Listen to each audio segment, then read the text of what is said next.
Bonjour, aujourd'hui on va parler de ISO 26000. Alors c'est un truc qui peut paraître un peu compliqué comme ça, qu'on va essayer de présenter avec des mots simples, des phrases courtes et moins de 500 mots de vocabulaire. Publiée en novembre 2010, la norme ISO 26000 établit les bases du concept de la RSE en phase avec la définition apportée en 2001 par l'Union européenne. Cette norme contient des lignes directrices et non des exigences. C'est pourquoi on ne peut pas être certifié ISO 26000. Ce n'est ni un label ni une certification.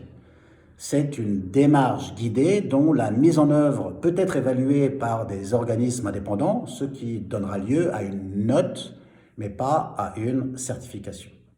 Créée en 1947, l'ISO, l'Organisation internationale de normalisation, est une organisation internationale non gouvernementale, indépendante, dont les 164 membres sont les organismes nationaux de normalisation. L'organisation réunit des experts pour élaborer des normes internationales dans des domaines comme la technologie ou l'économie. Son but étant de faciliter la coordination et l'unification internationale des normes industrielles. La norme ISO 26000 fait partie des un peu plus de 23 000 normes établies par l'organisation.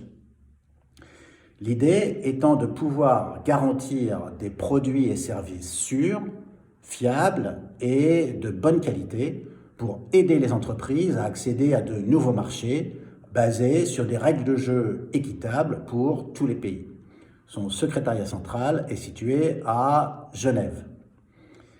La rédaction de la norme ISO 26000 a impliqué des représentants de plus de 90 gouvernements de l'industrie, de différents groupes de consommateurs et des ONG. Je vous propose la définition officielle.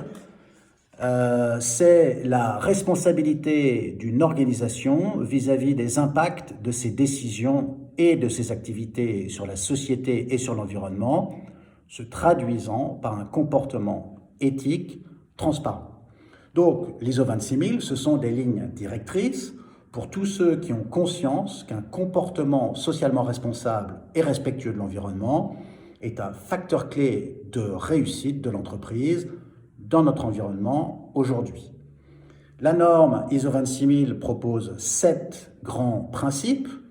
1. La transparence de sa gouvernance et la responsabilité de rendre compte.